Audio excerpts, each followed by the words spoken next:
Mike Trout, l'homme de 430 millions de dollars. Bienvenue à Focus. Ici Ray Lalonde et voici mon podcast sur la business du sport, offrant un peu de contexte et une perspective unique dans l'industrie du sport. Et c'est parti.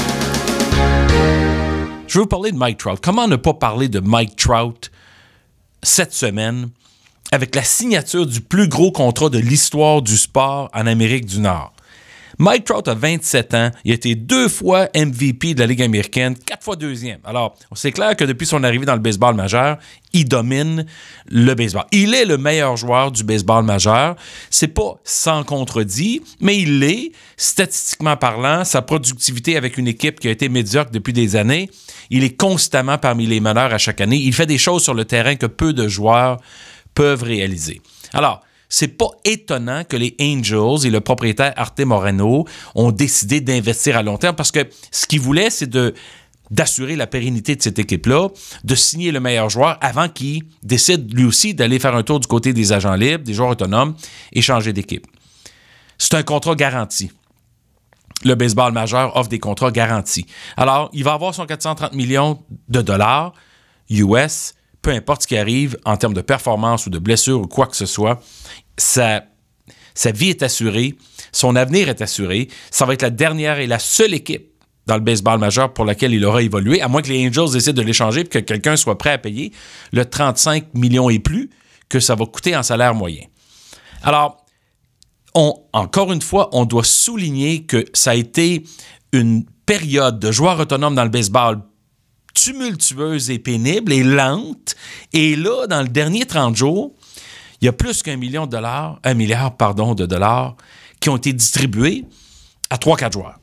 Alors, Mike Trout, Bryce Harper, Manny Machado, Nolan Arenado, ces gars-là ont été cherchés approximativement 1,2 milliard de dollars dans le dernier mois. La question, c'est que dans le cas de Mike Trout, il a décidé de rester avec son ancienne équipe, comme ce fut le cas avec Arenado, et c'est peut-être la voie de l'avenir plutôt que de tenter sa chance sur le marché des joueurs autonomes. Ça a été pénible pour Bryce Harper puis Machado. Ils ont attendu jusqu'au dernier moment. Les camps d'entraînement étaient commencés. Pourquoi Moreno a fait ça comme propriétaire des Angels? Premièrement, lui, il joue dans la cour, dans les plates-bandes des Dodgers. Puis les Dodgers connaissent beaucoup de succès. Puis les Dodgers, c'est une équipe riche et c'est de loin l'équipe qui domine le marché de Los Angeles en termes de notoriété et de popularité.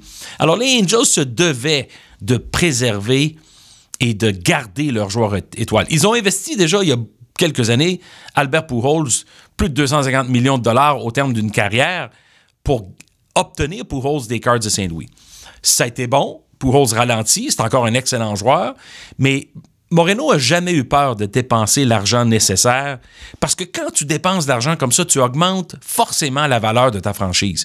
Si quelqu'un voulait acheter les Angels, elle vaut 400 millions de plus déjà parce qu'il y a un contrat d'un joueur comme Mike Trout qui vient s'ajouter à la valorisation collective de ce club-là.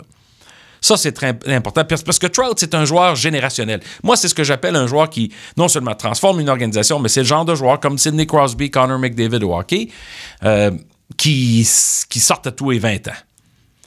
Et il faut reconnaître que malgré sa fiche l'année dernière de 312 de moyenne, puis 39 coups de circuit, 79 points produits, c'était pas sa meilleure saison, mais ses meilleurs jours sont devant lui.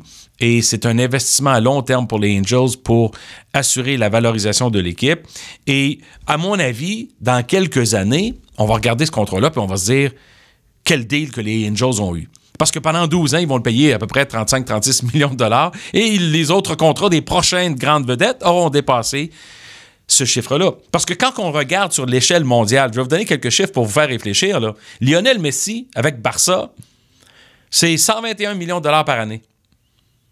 Canelo Alvarez dans la boxe, son deal avec DAZN, 365 millions, 11 combats, ça revient à peu près à 73 millions par année US. Steph Curry dans la NBA, là, si on compare une pomme avec une pomme, là, dans le même jargon, avec des ligues sportives, des sports d'équipe, il fait quand même 37,5 millions cette année, puis James Harden va en faire 42,5, je pense, dès l'an prochain, quand son nouveau contrat va débuter. Et une chose qu'on oublie souvent dans le baseball, c'est qu'ils ont très peu d'argent associé aux ententes commerciales. C'est rien comparé aux joueurs de la NBA. En termes d'entente endorsement, comme on appelle. Moi, je pense à Roger Federer qui fait 300 millions juste avec son attente d'Uniqlo pour 10 ans, puis Federer est en fin de carrière. Kevin Durant, 300 millions pour 10 ans avec Nike. Alors, imaginez le total des gains hors terrain de baseball là, pour Mike Trout. L'an dernier, 2,5 millions. Alors, c'est sûr que les joueurs de baseball doivent aller chercher le maximum. On les excuse pas, on les félicite. Et c'est sûr aussi qu'il faut les payer sur le terrain. Ils sont moins, entre guillemets, marketables hors terrain. Puis c'est le cas avec Mike Trout. Une chose qui est claire, c'est que tout va augmenter pour lui à l'avenir grâce à ce contrat, grâce à sa notoriété. Il est un joueur, honnêtement, que je dois dire qu'il mérite ça. Son comportement est exemplaire. Ses performances sur le terrain sont superbes. C'est le joueur de baseball qu'on va avoir dans notre équipe pour bâtir puis continuer notre progression. Et les Angels demeurent sur la map en termes d'importance dans le baseball majeur parce que Mike Trout peut les conduire au sommet. C'est le genre de gars qui peut gagner une série mondiale pour toi. Alors, gros contrat, on ne peut pas passer à côté de cette entente-là. C'est monstrueux comme chiffre. Mais c'est ça, la business du sport. On parle de business de milliards de dollars. Et quand un seul joueur en récolte 430 garantis pour 12 ans, on se rend compte comment l'économie du baseball, l'économie du sport en général se porte très bien.